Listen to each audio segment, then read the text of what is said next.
शेर खुदा तलवार हैदरी अमीरुल मोमिनीन हजरत अली जब शहीद हो गए तो आपके बड़े साहबजादे सरदारे जन्नत हजरत हसन 6 माह तक खिलाफत के अमूर देखते रहे। फिर कोले रसूल के मुताबिक मेरा बेटा हसन ऐसा सरदार है कि जो 2 ग्रोहों के दरमियान खून रेजी रोक कर उनमें सुलह करवाएगा। आपने खून रेजी को रोकते हुए एक मुआहदे के तहत इक्तदार को मुंतकिल कर दिया। प्यारे दोस्तों, अगर बात ताल्लुक और निस्बत की जाए तो किसी का ताल्लुक और निस्बत जो नबी सल्लल्लाहु अलैहि वसल्लम और मौला हुसैन का था, क्या इससे भी ज्यादा किसी का ताल्लुक और निस्बत हजूर अकरम से था? बेशक इस निस्बत और ताल्लुक की अजमत और बड़ाई में बेशुमार अहादीस और रवायतें मौजूद हैं, लेकिन हमारा आज का मौजू है कि क्यों यजीद सानिया करबला के दिल खराश वाक़या का मुरतब हुआ। बदकिस्मती से कुछ दुश्मनान अहले बैत कलमा गो होने के बावजूद ये गलत फहमी पैदा करने की कोशिश करते हैं कि हजरत इमाम हुसैन ने इक़्तिदार के हसूल या अजमत व बड़ाई के लालच में यजीद की बैत नहीं की, बल्कि उससे जंग की और शहीद हो गए। नाउजुबिल्लाह। वाक़या करबला रूनुमा होने की सबसे बड़ी वजह ये थी कि यजीद जाहिल दीने इस्लाम को खत्म करने पर तुल चुका था। वो खुदा को भूल कर हर तरफ अपना चर्चा करवाना चाहता था।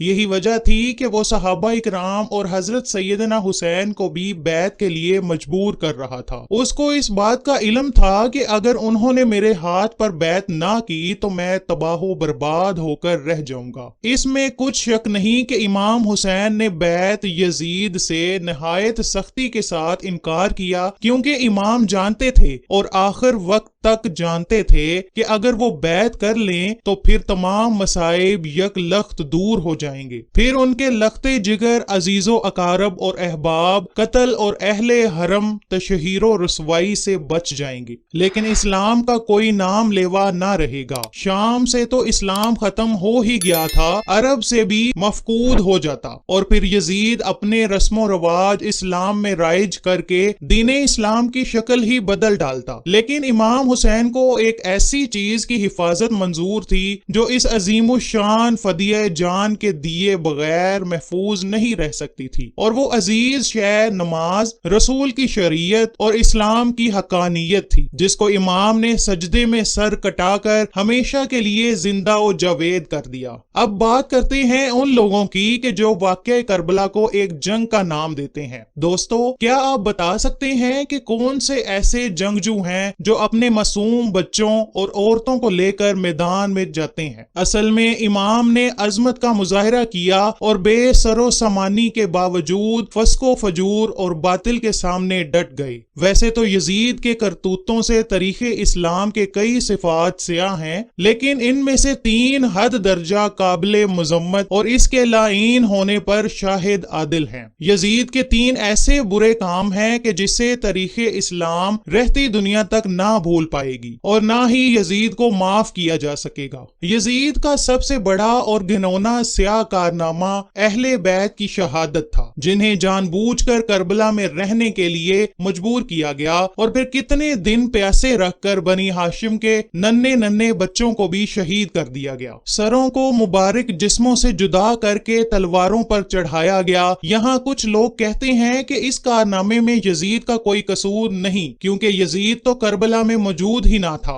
नवासे रसूल को शहीद करने के लिए खतूत तो इब्ने ज़ियाद ने लिखे थे, जैसा कि इब्ने ज़ियाद ने लिखा, ए इब्ने साद, अगर हुसैन बैत कर लें तो इन्हें कूफा भेज देना, नहीं तो इनसे हर सूरत जंग करना। अब लोग कहते हैं कि हुक्म देने वाला इब्ने ज़ियाद था और अमल करने वाले उमर बिन साद और शिमर थे, लेकिन ये सोचिए कि वो अमल किसकी बात पर कर रहे थे। जब यजीद को खबर मिली कि इमाम हुसैन मदीने से कूफा जा रहे हैं तो क्यों सहाबी रसूल को बदल कर यजीद ने उबैदुल्लाह इब्ने ज़ियाद जैसा सफाक शख्स कूफा में गवर्नर लगाया, और जब हजरत मुस्लिम बिन अकील को शहीद करके उनका सर मुबारक यजीद को भेजा गया तो क्यों उसने उबैदुल्लाह को शाबाश दी। शहादतों के बाद जब शोहदाए करबला और सैयदुश शोहदा का सर मुबारक और अहले बैत को कैदी बनाकर यजीद के पास भेजा गया तो क्यों उसने उबैदुल्लाह इब्ने ज़ियाद, उमर बिन साद और शिमर کو کوئی سزا کیوں نہ دی؟ کیوں واقعہ کربلا کے بعد بھی یزید کی موت تک عبید اللہ ابن زیاد کوفہ اور بصرہ پر یزید کی طرف سے حکمران رہا؟ صحیح بخاری میں ہے کہ جب حضرت حسین کا سر مبارک ابن زیاد کو پیش کیا گیا تو اس نے چھڑی سے ان کے دانت مبارک پر ضرب لگائی اور نازیبا الفاظ کہے۔ ایسے واقعات کے باوجود بھی ابن زیاد جیسا شخص اپنی مسند پر براجمان رکھنے کی وجہ یزید کے پاس آخر کیا تھی؟ حضرت امام سجاد زین العابدین نے فرمایا ہے کہ میدان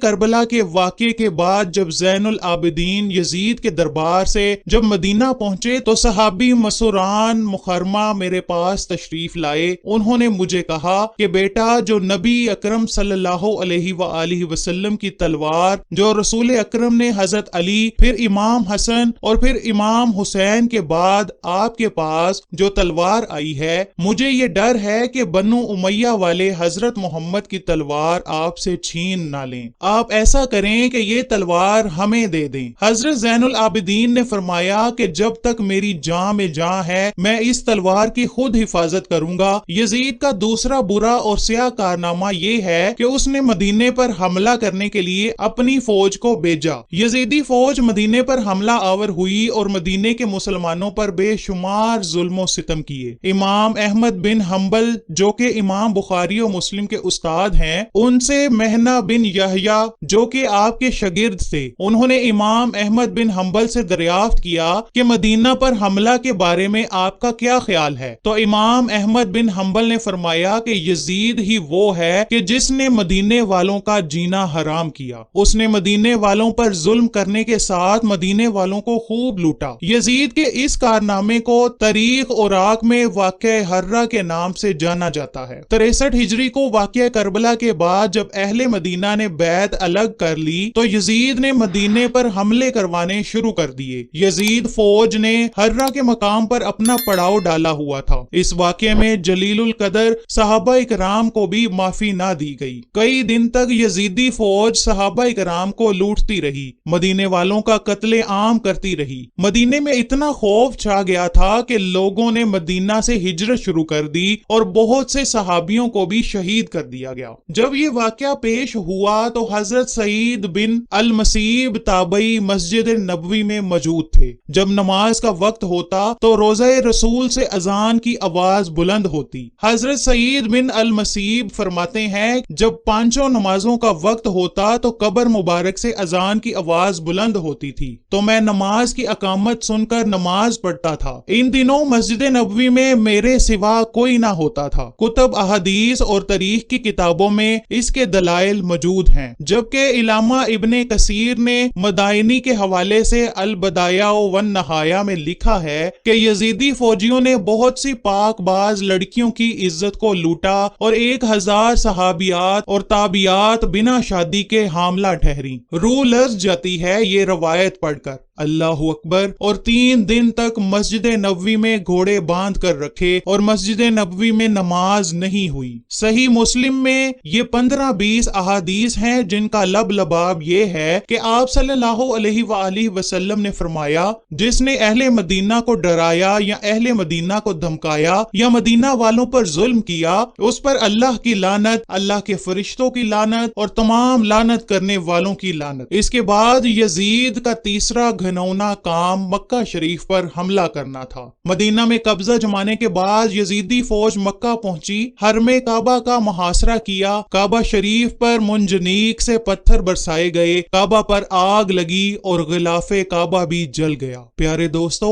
یہی وہ واقعہ ہے کہ جس میں اس دمبے کے سینگ بھی جل گئے کہ جو حضرت اسماعیل علیہ السلام کے دور سے محفوظ چلے آ رہے تھے۔ یہ اسی دمبے کے سینگ تھے جو حضرت اسماعیل علیہ السلام اسلام کی جگہ قربان ہوئے تھے۔ یزیدی فوج نے حرمین شریفین کی حرمت پامال کی۔ اس بڑے سیاہ کارناموں کے بعد یزید کتے کی موت مرا۔ آخرت میں بھی اللہ تعالیٰ یزید کو جہنم کے سب سے گہرے گھڑے میں رکھے گا۔ جو لوگ غلط فہمیوں کا شکار ہو کر یزید پلید کی قصیدہ خوانیاں کرتے ہیں، ان سے گزارش ہے کہ غور کریں کہ آخری وقت میں اس کا انجام لعنتی کارناموں پر ہوا۔ اگر دل میں ذرا بھر بھی نبی کریم صلی اللہ علیہ وآلہ वसल्लम, आले बैत अतहार, मदीना शरीफ और मक्का मुकरमा की मोहब्बत की रमक मौजूद है, तो फैसला खुद कीजिए कि आप अपनी आखिरत यजीद के साथ चाहते हैं या कि नबी पाक और उनकी आल के साथ। अल्लाह पाक मेरी और इस वीडियो को देखने वाले हर इंसान की आखिरत आले नबी के साथ फरमा दीजिए और हमें सच्चे मायनों में नबी पाक और उनकी आल की गुलामी नसीब फरमा दीजिए। कमेंट में आमीन लिखकर दुआओं में जरूर शामिल